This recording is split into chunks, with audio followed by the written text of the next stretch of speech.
Si vous prenez mes messages, j'ai continuellement fait référence aux personnes tuées, à la mort, aux vies brisées par tout cela, aux dégâts causés par les narcotrafiquants, les trafics des personnes. C'est le problème qu'est en train de vivre le Mexique.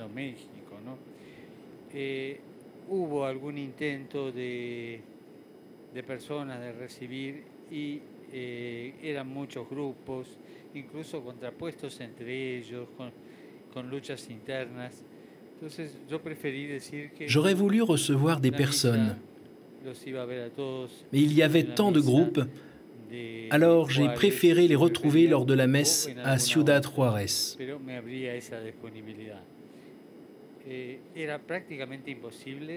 Il était pratiquement impossible de recevoir tout le monde et tous les groupes.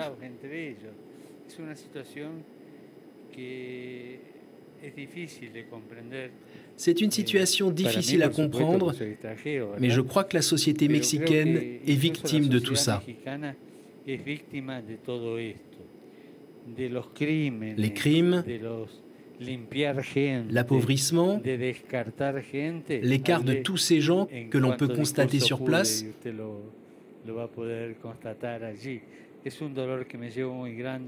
C'est une très grande douleur parce qu'un peuple ne devrait pas vivre un tel drame.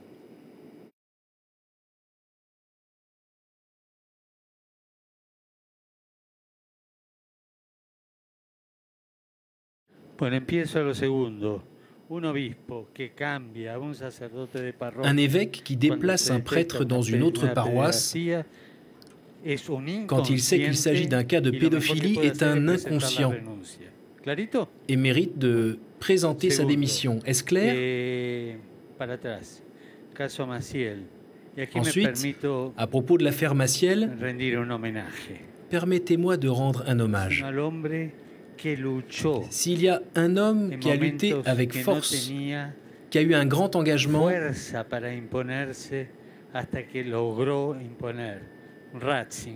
c'est Ratzinger. Un applaudissement, s'il vous plaît, pour le cardinal Ratzinger.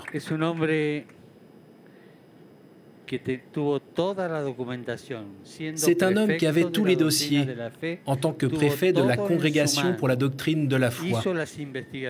Il avait tout dans les mains. Il poursuivait ses investigations, il insistait encore et encore, mais il ne pouvait pas mettre sa politique à exécution. Mais aussi, avant de mourir, Saint Jean-Paul II, lors du chemin de croix le vendredi saint, qui a dit à toute l'Église de laver les saletés de l'Église.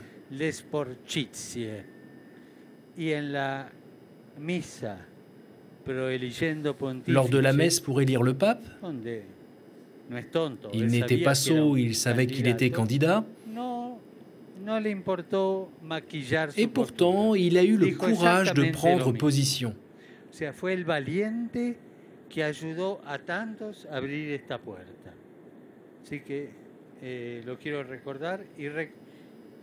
Et je dis exactement la même chose. Il faut être confiant pour ouvrir cette porte.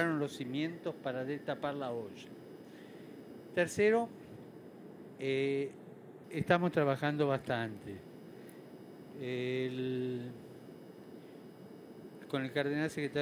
Nous y travaillons beaucoup avec le cardinal secrétaire d'État et aussi avec l'équipe des nouveaux cardinaux consacrés.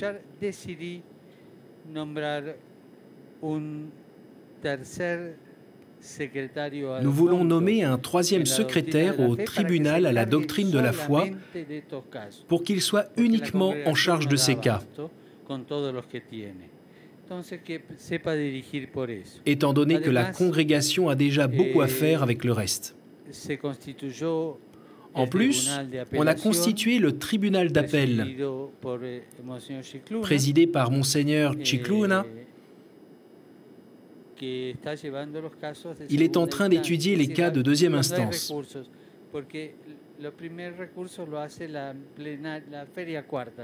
Puisque quand on a un recours, Car la première instance échouée, on peut faire appel et demander un deuxième recours avec un avocat. Et c'est tout à fait légal.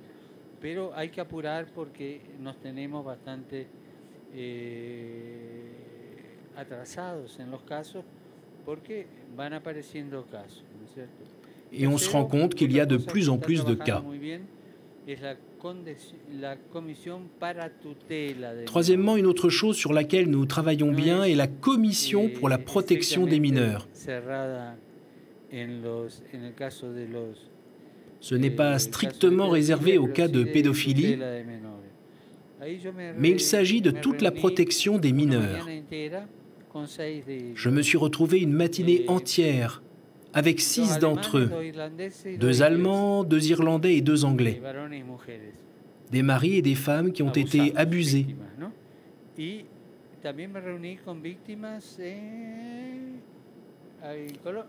Et j'ai aussi retrouvé d'autres victimes. En Équateur, en Philadelphie, pardon. À Philadelphie.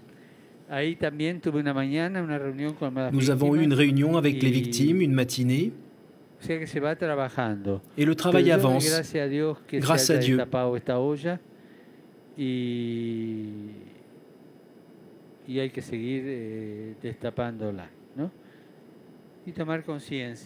Il faut réveiller les consciences.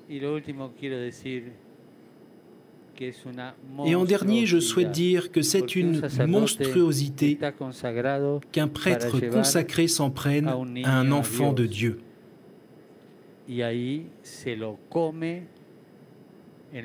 C'est comme un sacrifice diabolique, car il le détruit.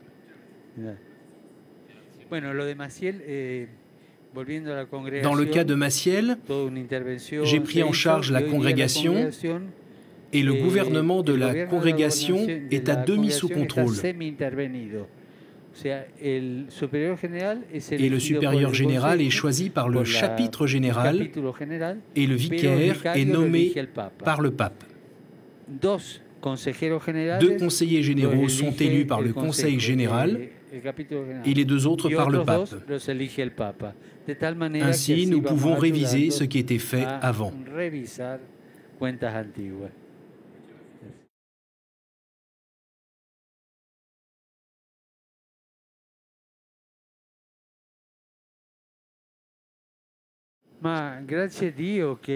Je rends grâce à Dieu qu'il m'ait accusé d'être un politique, parce qu'Aristote a défini la personne humaine comme étant un animal politique. Au moins, je suis une personne humaine.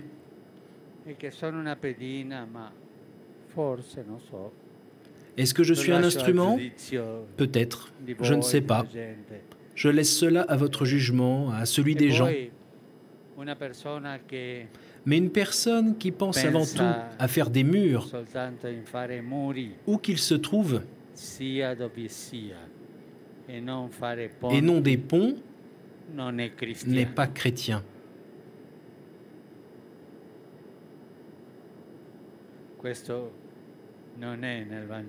Ceci n'est pas dans l'Évangile.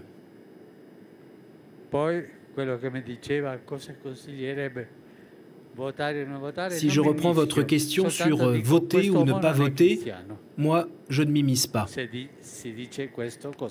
Seulement, je dis que cet homme n'est pas chrétien s'il dit les choses comme cela. Il faut voir s'il a dit les choses comme cela, je lui accorde le bénéfice du doute.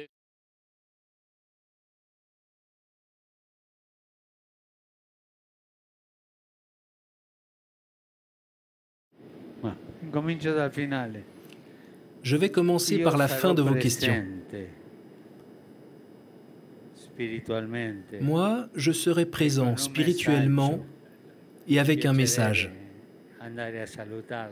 J'aimerais bien aller saluer le concile panorthodoxe. Ce sont mes frères, mais je dois respecter leur concile. Mais je sais qu'eux veulent inviter des observateurs catholiques et cela est une bonne chose. Mais derrière les observateurs catholiques, moi je serai en prière et leur souhaitant mes meilleurs vœux. Et les orthodoxes vont de l'avant. Ils avancent parce qu'ils sont des frères. Et leurs évêques sont des évêques comme nous. Et puis Kirill, mon frère, nous nous sommes enlacés et embrassés. Et ensuite, nous avons eu un entretien d'1 heure, 2 heures. Ah, c'est la vieillesse.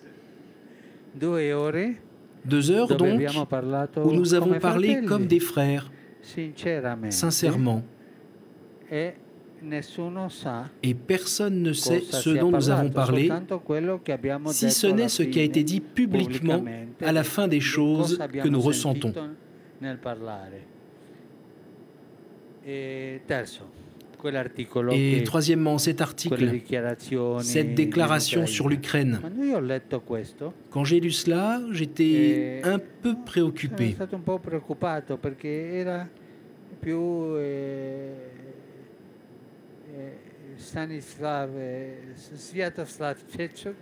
Sviatoslav Shevchuk a dit que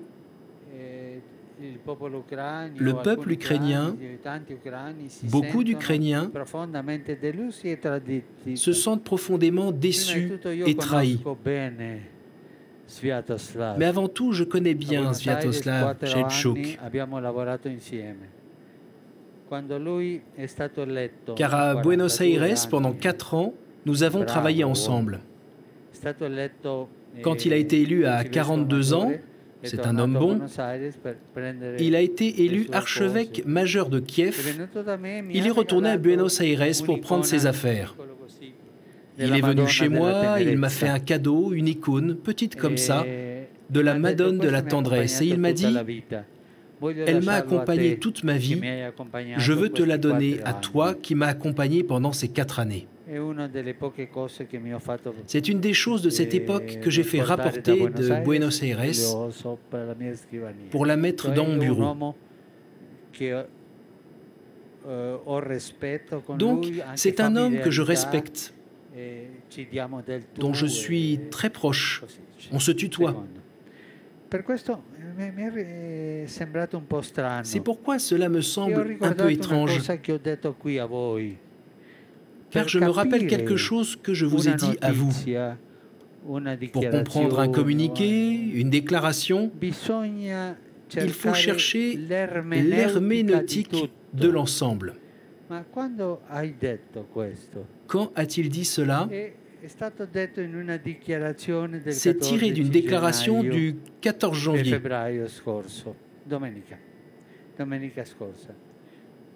Février dernier, dimanche dernier, une interview qui a été faite par le frère, je ne me rappelle pas, un prêtre ukrainien en Ukraine, et qui a été publié.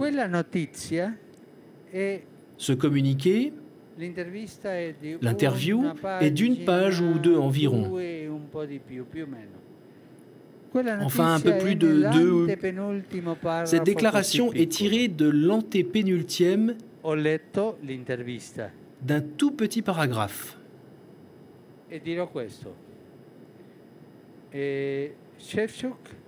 J'ai lu l'interview et je dis ceci. Shevchuk, pour la partie dogmatique, se déclare fils de l'Église et en communion avec l'évêque de Rome, avec l'Église. Il parle du pape, de la proximité entre le pape et lui, de sa foi et de la foi du peuple orthodoxe.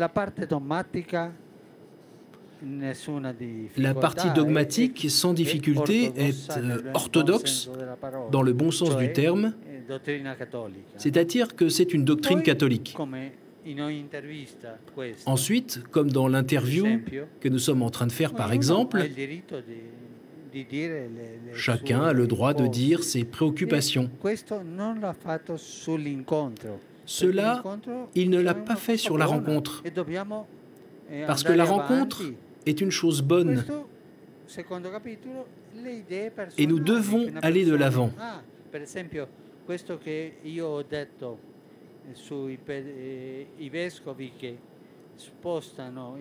Donc, sa déclaration, c'est comme les idées personnelles qu'une personne a. Par exemple, ce que j'ai dit sur les évêques qui ont déplacé les prêtres pédophiles. Le mieux qu'ils puissent faire, c'est de démissionner. Ce n'est pas une vérité dogmatique, c'est ce que je pense. Si lui a des idées personnelles qui sont pour dialoguer, il a le droit de les dire. Troisièmement, tout ce dont il parle est sur le document. Quel est le problème? Sur le fait même de la rencontre? Mais cela, c'est le Seigneur et l'Esprit Saint qui l'ont fait avancer. Nous nous sommes embrassés, tout va bien. Le document, la déclaration commune, est un document qui peut être discuté. Il y a autre chose à ajouter, que l'Ukraine est en ce moment en guerre, en souffrance, avec beaucoup d'interprétations. Moi, j'ai cité le peuple d'Ukraine en demandant de prier de nombreuses fois lors de l'Angélus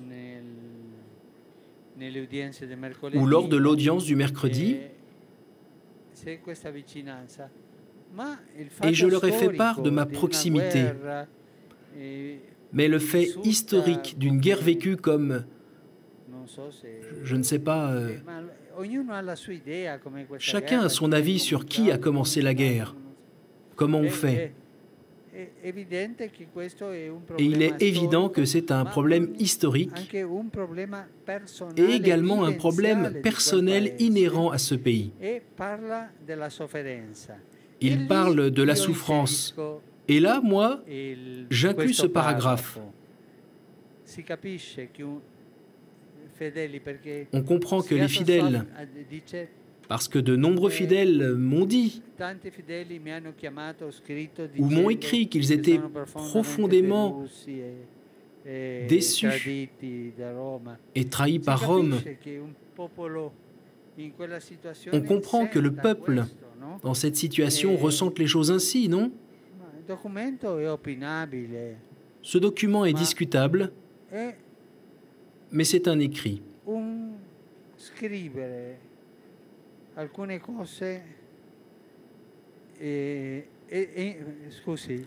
La plupart des choses, excusez-moi, sont discutables sur cette question de l'Ukraine.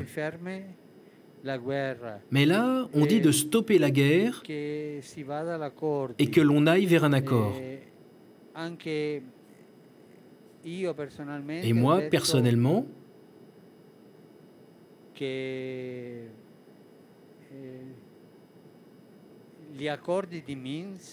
je dis que les accords de Minsk vont de l'avant. Et on ne peut pas les effacer comme on gomme ce qui est écrit à la main.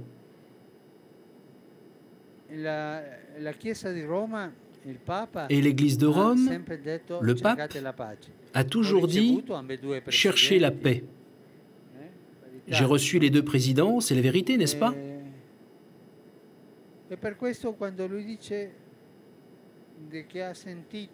Pour cela, quand on lui dit qu'il a ressenti cela avec son peuple, je le comprends. Je le comprends, mais ce n'est pas l'article complet. Si vous lisez la totalité de l'interview, vous verrez qu'il y a des choses dogmatiques sérieuses et qu'il reste un chemin d'unité à accomplir, d'aller de l'avant œcuméniquement. Lui est un homme œcuménique. Il a certaines opinions, lui qui m'a écrit, quand il a su qu'il y avait un voyage et la rencontre, mais comme un frère. Je ne donne pas l'opinion d'un frère. Néanmoins, ce document ne me déplaît pas. Cela ne me déplaît pas dans le sens où nous devons respecter que chacun a la liberté de penser et surtout, vu la situation difficile. De Rome, en ce moment à la frontière où l'on se bat, le nonce aide les soldats et les blessés, et l'Église de Rome envoie beaucoup d'aide.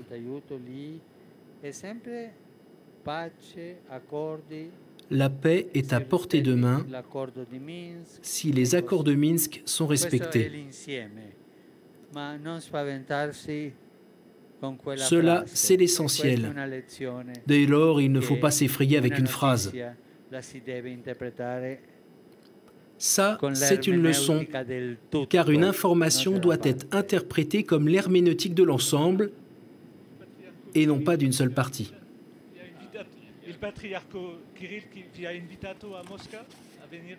Le patriarche Cyril. Moi, je préférerais, parce que si je dis une chose, je dois dire une autre, puis une autre. Je préférerais que ce dont nous avons parlé entre nous, vous en sachiez seulement ce que nous avons dit publiquement. C'est un fait, si je dis une chose, je devrais dire une autre, puis une autre. Non, ce que moi j'ai dit en public, ce que je lui ai dit en public, c'est seulement ce que l'on peut dire de notre entretien privé. Le reste reste privé, sinon ce ne serait plus un entretien privé. Mais je peux dire que j'en suis sorti heureux et lui également.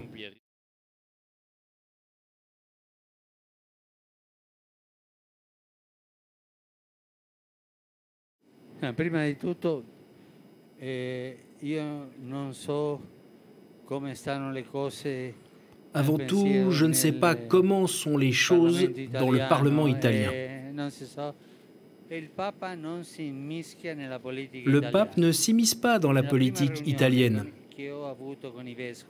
Lors de la première réunion que j'ai eue avec les évêques, le 13 mai, une des 3 choses que j'ai dites, c'est « Avec le gouvernement italien, débrouillez-vous ». Parce que le pape est pour tout le monde. Je ne peux pas m'immiscer dans la politique intérieure concrète d'un pays. Ce n'est pas le rôle du pape. Et ce que je pense, et ce que pense l'Église, je l'ai dit souvent, car cela n'est pas le premier pays qui fait cette expérience. Il y en a de nombreux. Je pense ce que dit l'Église.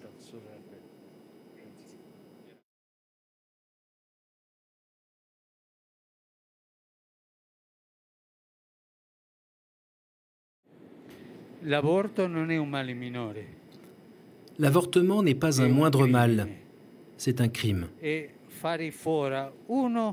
Tuer l'un pour sauver l'autre, c'est ce que fait la mafia. C'est un crime, c'est un mal absolu.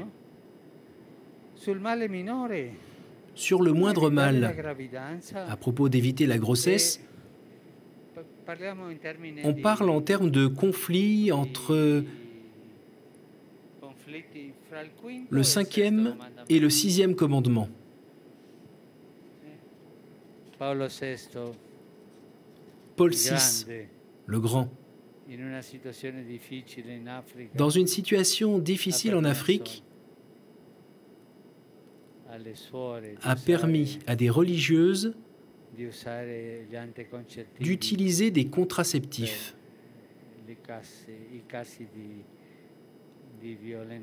car elles risquaient des viols. Et ne confondez pas le mal qui consiste seulement à éviter une grossesse avec l'avortement. L'avortement n'est pas un problème théologique. C'est un problème humain, c'est un problème médical. On tue une personne pour en sauver une autre, dans le meilleur des cas, ou pour bien s'en sortir, et contre le serment d'Hippocrate que les médecins doivent faire. C'est un mal en soi, mais ce n'est pas un mal religieux, c'est un mal humain. Ensuite, évidemment, comme un mal humain, chaque meurtre est condamné. En revanche, éviter une grossesse n'est pas un mal absolu. Dans certains cas, comme ceux que j'ai nommés en évoquant Paul VI, c'était clair.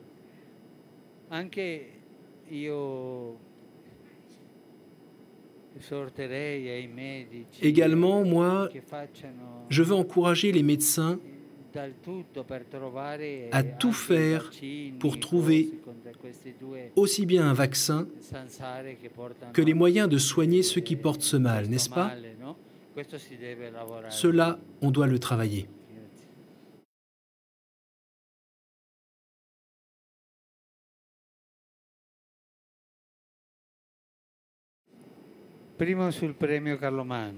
Je commence par le prix Charlemagne.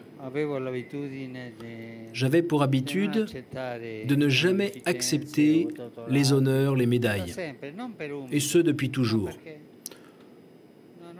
Pas par humilité, mais parce que je n'aime pas ces choses-là. Mais c'est bien d'avoir un peu de folie.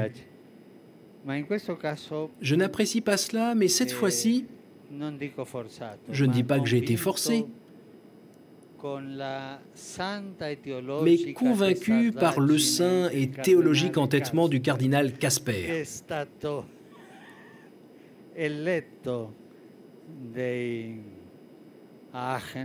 qui a été choisi à Aachen pour me convaincre.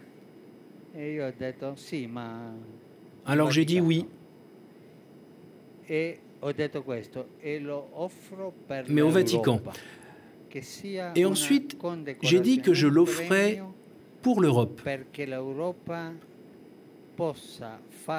qu'il s'agisse d'un prix pour que l'Europe puisse faire ce que j'ai souhaité à Strasbourg.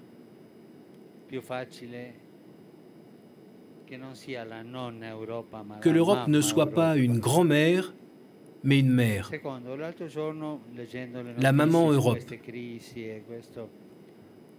L'autre jour, en lisant les actualités sur cette crise, je lis peu, je feuillette uniquement un journal dont je tairai le nom pour ne pas faire de jaloux, mais on le connaît. Je regarde ça 15 minutes et ensuite je me fais informer par le secrétaire d'État. Et un mot que j'ai apprécié, je ne sais pas qui l'approuve et qui ne l'approuve pas,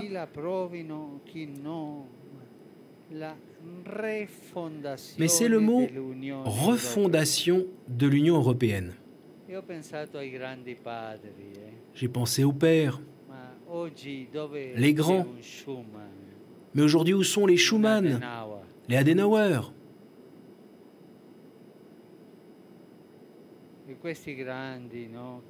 Tous ces grands qui, dans l'après-guerre,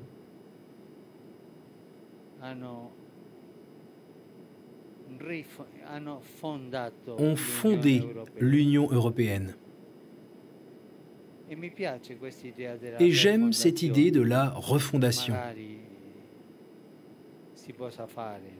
Peut-être qu'on pourra la faire. Parce que je ne dirais pas que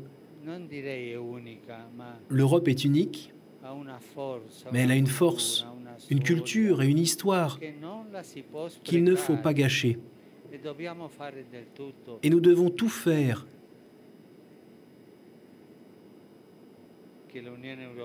pour que l'Union européenne ait la force et l'inspiration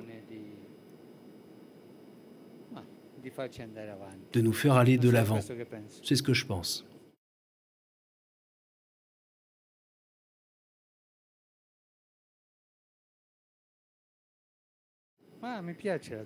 J'aime cette question. Il y a eu 2 synodes sur la famille. Et le pape en parle depuis plus d'1 an dans les catéchèses du mercredi. Il s'agit d'une vraie question. Et j'aime cette question parce que vous l'avez très bien formulée.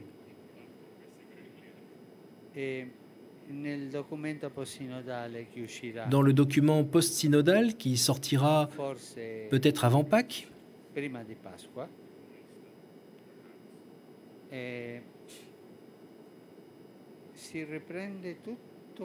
nous reprenons tout ce que le synode a dit.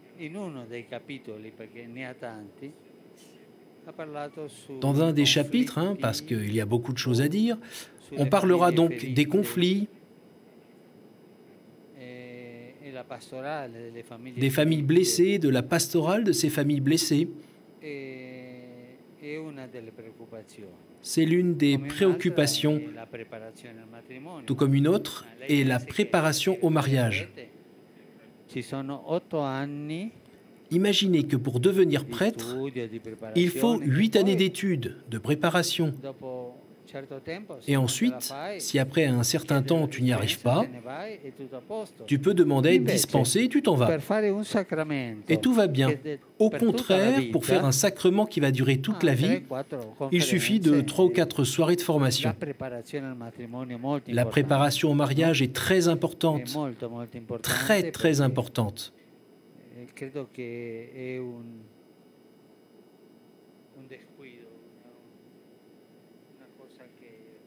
Je crois que c'est une chose que l'Église, dans sa pastorale, au moins dans mon pays, en Amérique du Sud, ne met pas assez en valeur.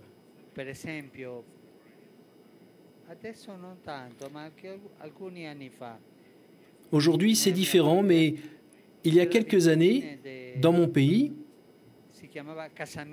on avait coutume de vivre ce que l'on appelait casamiento de apuro.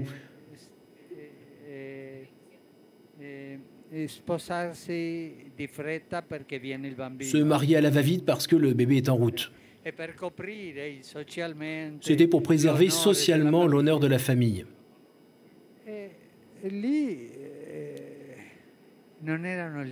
Le couple n'était pas libre. Et souvent, ces mariages étaient non valides. Et moi, en tant qu'évêque, j'ai interdit aux prêtres de faire cela. Que le bébé vienne au monde et qu'il demeure fiancé jusqu'au moment où ils se sentiront vraiment prêts à s'unir pour toute la vie. Sinon, il manque quelque chose au mariage. Ensuite, un autre chapitre très intéressant, l'éducation des enfants. Les victimes des problèmes de la famille, ce sont les enfants.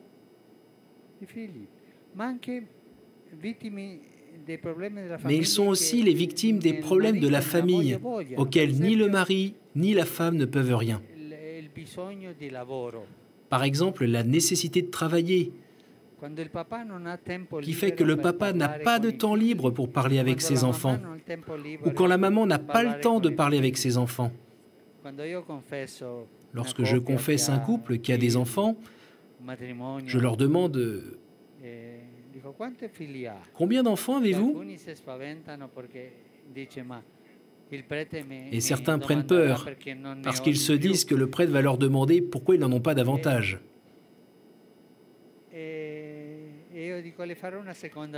Et alors, je leur dis que je vais leur poser une autre question. Vous jouez avec vos enfants ? Et la majorité, quasiment tous, me répondent « Je n'ai pas le temps. Je travaille toute la journée. » Les enfants sont les victimes d'un problème de société qui blesse la famille.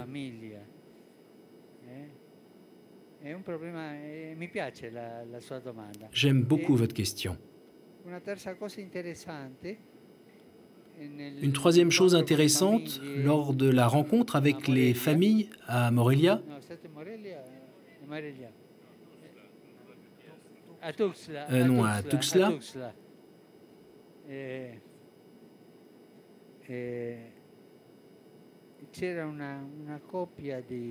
il y avait un couple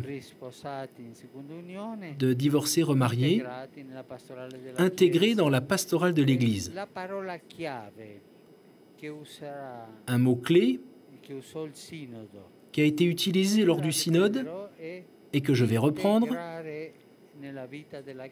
intégrer dans la vie de l'Église les familles blessées, les familles remariées, mais ne pas oublier les enfants au centre de tout cela. Ce sont les premières victimes de tout cela, des conditions de pauvreté, du travail et de tout le reste.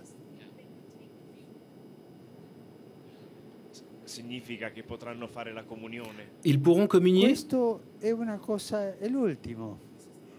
C'est en dernier. Intégrer dans l'Église ne signifie pas permettre de communier. Je connais des catholiques remariés qui vont 1 ou 2 fois à l'Église par an et qui disent « Je veux communier », comme si la communion était une médaille. C'est un travail d'intégration. Toutes les portes sont ouvertes. Mais on ne peut pas dire s'ils pourront ou non communier. Ce serait une blessure, y compris pour ces couples, car cela ne leur fera pas suivre cette route d'intégration. Et ce couple de Tuxtla était heureux. Ils ont utilisé une très belle expression. Nous ne vivons pas la communion eucharistique, mais nous vivons la communion en allant visiter des malades dans les hôpitaux. Leur intégration est restée à ce niveau. S'il y a quelque chose de plus, le Seigneur le leur dira. C'est un chemin, une route.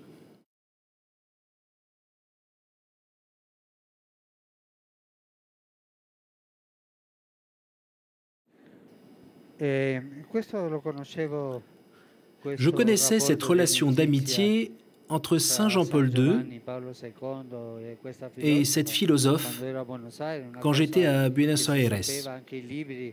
Tout le monde le savait, et en plus ses livres à elle étaient connus. Jean-Paul II était un homme qui avait plein de curiosité. Et puis, je dirais qu'un homme qui ne sait pas avoir un bon rapport d'amitié avec une femme, je ne parle pas des misogynes qui sont des malades, est un homme à qui il manque quelque chose. Je parle d'expérience.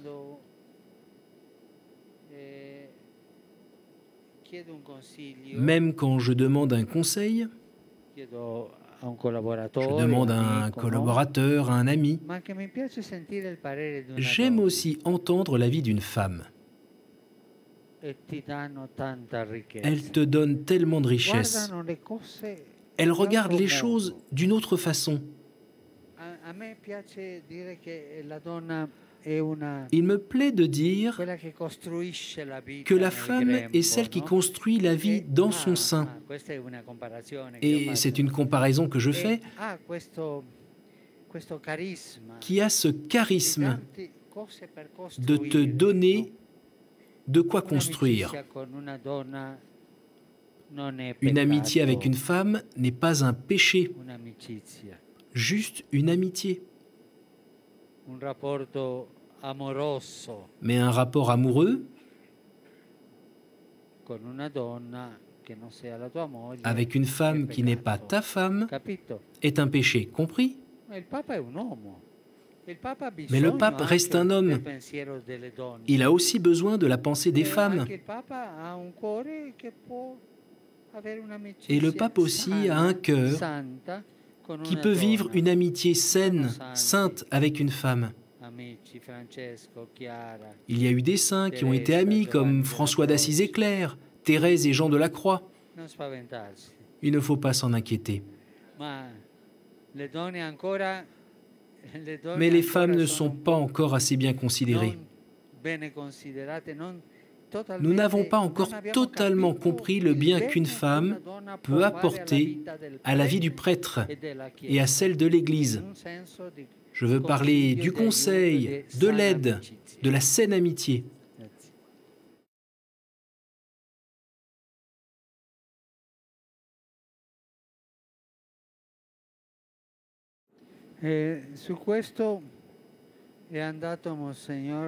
Sur ce sujet, Monseigneur Aggiuso s'est rendu au Caire la semaine dernière pour rencontrer l'adjoint de l'imam et saluer l'imam. Monseigneur Aggiuso est secrétaire du cardinal Toran, du Conseil pontifical pour le dialogue interreligieux. Je veux rencontrer cet imam. Je sais que lui aussi le souhaite et nous cherchons comment organiser cette rencontre grâce au cardinal Toran, car c'est comme ça qu'il faut faire et nous allons y parvenir. Sur la première question, je ne me souviens pas bien de ce document de la Congrégation pour la doctrine de la foi. Mais un parlementaire catholique doit voter selon sa propre conscience,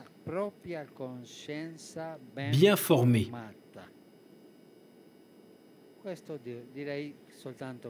Je ne dirais que cela. Je crois que cela est suffisant. Et je parle de bien formé, car ce n'est pas uniquement de voter en conscience dont je parle.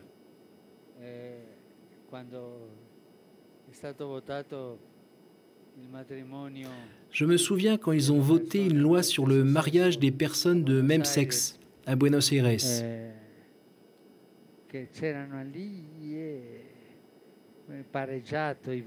Ils étaient là à débattre. Et à la fin, il y en a un qui demande à l'autre « Tu y vois clair ?»« Non. » « Moi non plus. » « Alors partons. » « Mais si on part, il n'y a pas le quorum pour le vote. » »« Oui, mais s'il y a le quorum, on donne notre vote à Kirchner. » Et l'autre, « Bon, je préfère donner ma voix à Kirchner plutôt qu'à Bergoglio. » Et voilà. Cela, ce n'est pas de la conscience bien formée. Concernant les personnes de même sexe, je maintiens ce que j'ai dit au retour de Rio de Janeiro et qui est dans le catéchisme de l'Église catholique.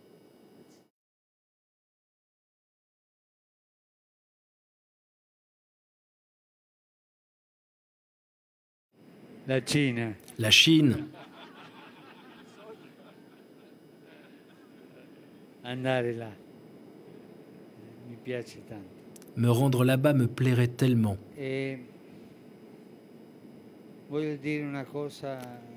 Je veux dire une chose précise sur le peuple mexicain.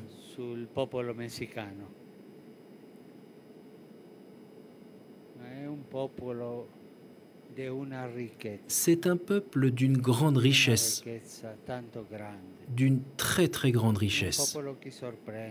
C'est un peuple qui surprend. Il a une culture millénaire.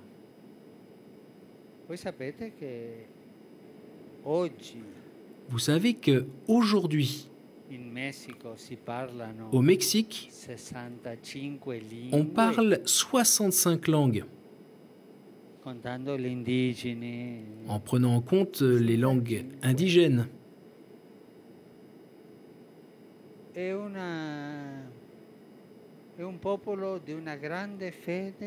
C'est un peuple d'une grande foi et qui a souffert aussi de persécutions religieuses.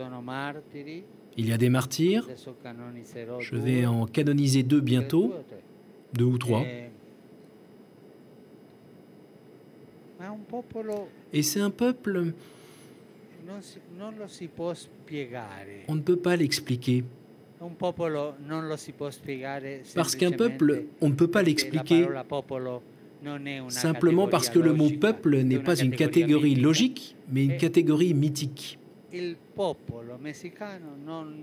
le peuple mexicain, on ne peut pas l'expliquer. Cette richesse, cette histoire, cette joie, cette capacité à faire la fête. Et ces tragédies que vous avez rappelées dans vos questions.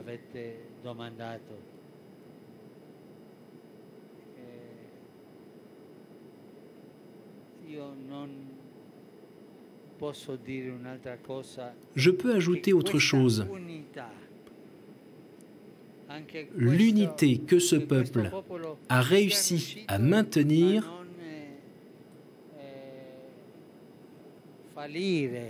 malgré les nombreuses guerres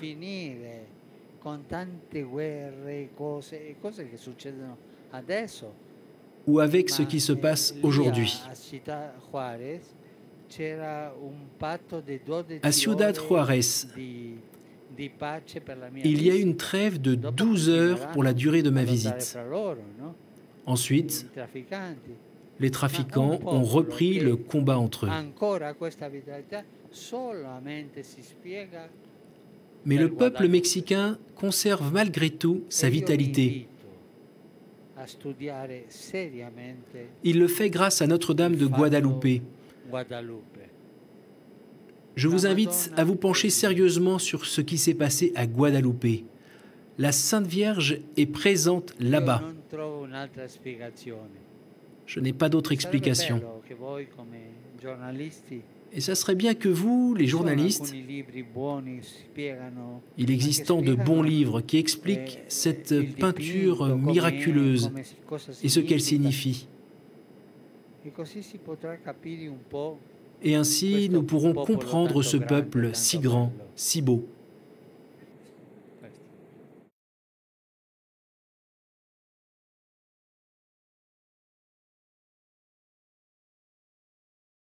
Je dirais que je rêve en espéranto. Je ne sais pas comment répondre à cette question. Mais je me souviens que parfois, je rêve dans d'autres langues. Mais je ne rêve pas avec des sons, mais en images. Ma psychologie est faite ainsi. Je rêve très peu avec des paroles. Et votre première question était?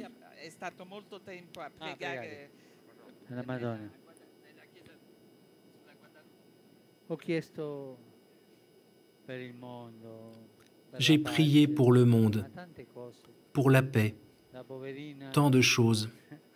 La pauvre a fini avec une tête comme ça.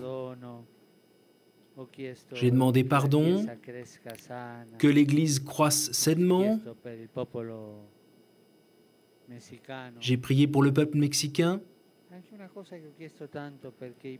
J'ai insisté pour que les prêtres soient de vrais prêtres, les sœurs de vraies sœurs, et les évêques de vrais évêques, comme le Seigneur nous voudrait. J'ai beaucoup demandé. Et puis ces choses qu'un enfant dit à sa maman, ce sont des choses secrètes.